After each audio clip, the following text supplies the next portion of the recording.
Hello, this is Rob Walters for our next edition of Word on the Street. My guest today is Steve Swift, Senior Vice President of Operations and Development at Speedway Motorsports. And today we're going to talk about what's going to happen on August 2nd here at Bristol Motor Speedway. So Steve, can you tell us a little bit what's happening on August 2nd? We are super excited. You know, the first time that Major League Baseball will play in the state of Tennessee, and we get to host it here at Bristol Motor Speedway at the Last Great Coliseum. So super excited about that. Not only, you know, with the baseball, they're going to have a huge plethora of music. Some big names are coming, Tim McGraw, Pitbull, Jake Owens was announced today. So yeah. Great music venue as well. So we're kind of taking a full weekend of entertainment outside of the racing world for a little while and bringing in some baseball and some music. So super excited to host that, super excited to be part of it. Great. Talk to me about when did planning for this start, and what were the first steps? What were those first days like? So that's the awesome part. You know, really, we've done a lot of great events across our plethora of Speedway Motorsports properties, and this one with partnership with MLB, they came to us over 2 years ago and really started talking about the process, and then for the last 2 years we've been in lots of meetings, you know, whether it be Zoom calls or on-site meetings or just phone calls in general. Great planning state. They definitely, with their unique venues that they run, Field of Dreams, London, whatnot, you can tell that they're used to coming into venues that aren't necessarily baseball venues and turning them into baseball venues. This one's unique to them. You know, they've never been in a racetrack before, but the planning state and the people that they've got have been a great partnership, and you can definitely tell they've done their homework. And then, you know, with our groups that are used to doing a lot of planning as well, with different events that we pop up and things that we decide to do, and the great teams that we have in each individual departments, it's just been a great marriage, great mesh to bring both of the great parties together and really, you know, like minds trying to pull that in the same direction. Great. So talk to me a little bit about who's involved in and what they're doing now. So currently, you've got BAM, who is overseeing, you know, for MLB, the construction of everything that's the temporary builds, the aspect of the game itself. And then Brightview is Murray Cook and his team are, you know, field operations. So they're making sure that the playing surface, kind of like what we do for the racetracks and making sure the racing surface is right, they're that version of it for baseball. And you can, again, you know, working with these groups and talking with them for the last 2 years, it's been a great marriage, again, just like minds, different aspects of what we do technically, but, you know, at the end of the day, construction's construction, and we kind of all talk the same language. We all realize what things go together and how that planning state, and then you go on to, you know, their marketing, their sales, their ticketing, their planning around fan interactions, and you marry that with the great teams we have at Speedway Motorsports across our company, and it's like a match made in heaven, right? Talk to me a little bit about some of the challenges of conceptualizing a baseball field on a racetrack. I understand that there had to be some demolition. Yeah, so, you know, the difference, and I've been talked about this a little bit, from when we played football here to baseball. You know, football naturally to encompass the entire stadium, which football is more apt to do. You know, you think about football stadiums compared to baseball stadiums. Football fit very perfectly in the center of here. So really the only thing we had to do for that game was to make sure the center scoreboard that used to be there was out of the way, which then we built Colossus, which we did that prior to. So we had plenty of time to build Colossus, actually ran a race, and then we built the football field. No demolition other than just taking down some poles and lights that were in the infield, but no electrical removal, none of that. This one created a little bit more challenges. You know, we had to look at, all right, so field's more or less a triangle shape, right, in aspect. Can't sit in the middle, right, because naturally we would hit Colossus because baseball will go a lot higher than football. So we've got to push it to one end. And again, the MLB team came to us and said, you know, here's kind of conceptually with Populous, which is their architectural group, had laid it in, and you know, naturally with that, we decided how we were going to play that and what we needed to do to make all that happen. So when they really started putting it in there, you know, conceptually at first it's just a picture that's laid down there. And then when you really start laying in as-builts of where walls were and water lines and sewer lines and electrical and power poles and buildings and whatnot, you really had to take a step back and say, okay, how can we tweak this a little bit, still get the same play? And so at the end of the day, we came up with the best solution, and with that solution we had to tear out the inside pit wall. So here at Bristol, a little unique compared to some of our mile-and-a-half tracks. Most of the tracks you have a short wall that you see the teams jump across to change tires, right? That's the inside pit wall.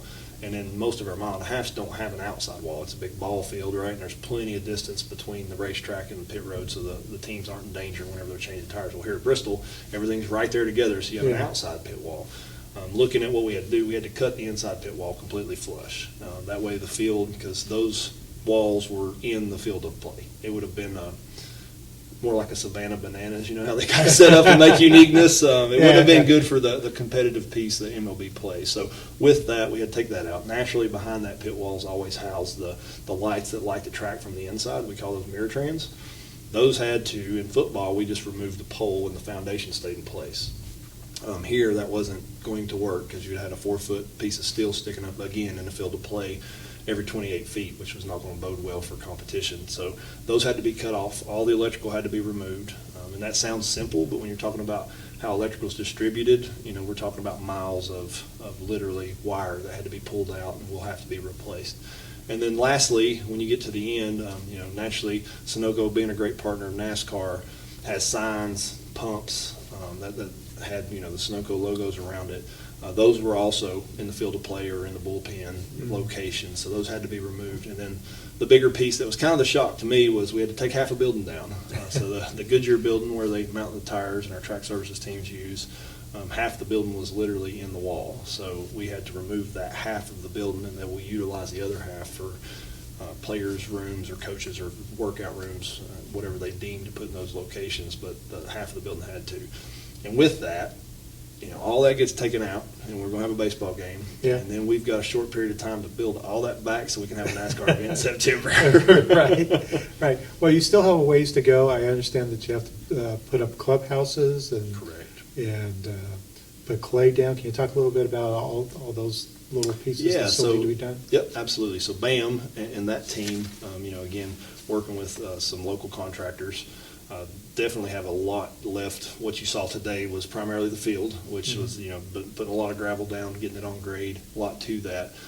The walls that have to go up beside that gravel. So, you know, naturally a baseball field when you go is not just open. You know, grandstands, like, it's not a common trait. There's a wall that goes there, and usually a net for foul balls, whatnot. So they're currently, you saw some of that today with the black boxes. That's the walls that they're building that go down both sides of the baselines, and then naturally the outfield will have the same type of wall. The batter's eye, which I learned about, I wasn't a baseball guy. I was more of a football, basketball guy back in my day. You know, that has to be put in place so the batter doesn't lose the ball in the pitch. So that'll happen in the outfield portion and some up in the grandstands. And then there's a video board that's going in the right side outfield. That's basically where the building was torn down. There's a video wall that goes there. And then once they move past the field of play, you've got all the clubhouses, the weight rooms, the umpires' offices, the commissioner's office, all the things that they would typically have at a baseball stadium. They have to build temporarily. And, you know, when I say temporarily, we're thinking, you know, job trailers or things in the construction world. No, they actually build out tents and go in and fabricate walls on the inside and make them feel as close to, you know, what they're used to at their true venues when they go to ballparks as they possibly can. And all that's done with temporary structures. So BAM oversees all that. You know, we've been very helpful with them to hook them up with local contractors. Yeah. We've got a great, you know, go back to the can-do attitude of the Bristol area. We take a lot of contractors, you know, being spread out across the United States with Speedway Motorsports. A lot of these local contractors have gone to other tracks and built tracks for us. You know, the grading contractor that put the stone down has been in Atlanta, Texas, Charlotte, Kentucky, North Wilkesboro. So they're not just specific to but they come from the Bristol attitude. And that Bristol attitude being can do, we can do whatever you need and do it very efficiently and at a top execution level. That, you know, they're doing the same thing for BAM and the baseball side now. And you know, it's great for me because knowing all these guys and working with them for years and years and years, being out here and seeing them, you know, help to put this together and seeing the other side, BAM, recognizing that the excellence that these guys work under and the speed that they work. You know, we always make a joke, there's the right way, the wrong way in the Speedway. So we're always in that Speedway, which is really right, but it's also fast. And naturally, they've got a fast turnaround they've got to build, and then we've got a fast turnaround, we've got to build it back. I'll give you the last word. What else do we need to know?